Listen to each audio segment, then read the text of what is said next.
Yes. So whenever we read input of string from scanner class, this will be created in the heap memory, correct or not? But where this will be created?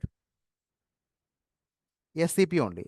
Now when we are comparing one object which is there in heap and one object which is there in the string concept pool by using double equals operator, how come the address will be same? They will always be different only. Therefore, the the result of this is always false only, even though the content is same, but double equals operator is comparing the addresses. That's why it goes to else block and gives the invalid output. Some of you asked me this during the scanner class introduction. So there I said just follow equals method, but this is the reason behind it. Understood? Yeah. Yes, sir. So what will happen in primitive type, sir? Primitive types, they are not objects. They'll be stored directly in the stack only. Yes, sir. Primitive types are not objects, so they will not be stored in the heap. Yeah. So since he's asking what about primitive types, I give an example. So there are two different approaches. Int I equals the value say 10 is one approach. Inside a main method, this is one thing. Then we can also write integer I1 or I2. This is I1. Integer I2 equals new integer of 100 or 10. We can take same also, different also, no problem. Where this will be stored?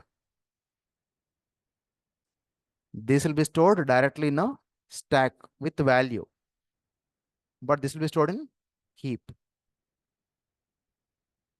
And once something is stored in stack, once something is stored in stack memory, if this is the RAM and this is a heap, and inside this one, when JVM wants to access, so here is the I1 with a value directly called 10, and here is a one object called for 100 with address called 0x some 100, then variable called I2 with address called 0x100. Now when we are trying to print system.out.println, so print I1 and then print I2 also. What is the JVM's flow?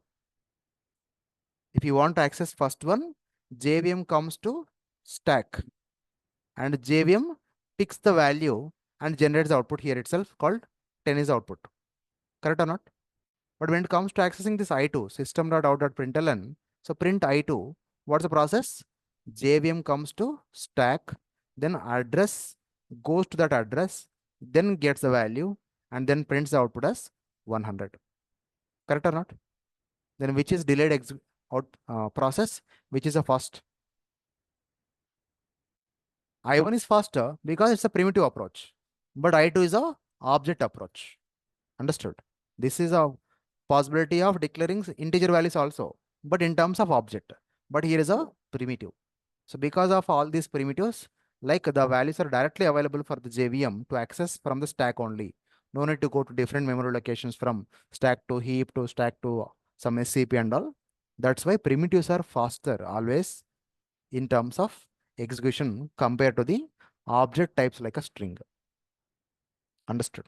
That's why primitives are faster. That's why primitives are recommended always. When something is possible with primitive, for a fasterness of execution of out results and all, that's advantage of Java. If you are not using, then we are missing the advantage, right? Yeah. So that is the execution process with equals to and operator, sorry, double equal operator and equals method. Then we left with how to access a string, the objects, and also how to access each character because it is internally character array. Then what are the different methods that we should supposed to use and all we'll discuss in our next class. And today we discussed one method which can be used on string called equals method. This can be used on string object only. String object only. Otherwise, we can write something like this. System.out.println one string value called Java, then end of string, then dot operator, equals method, then again one more string called Java also. We can write like this. So here what we are doing, string variable dot equals of one more string variable. But here string value dot equals method and the string value. So anything is possible. See, indirectly what this S1 is referring to?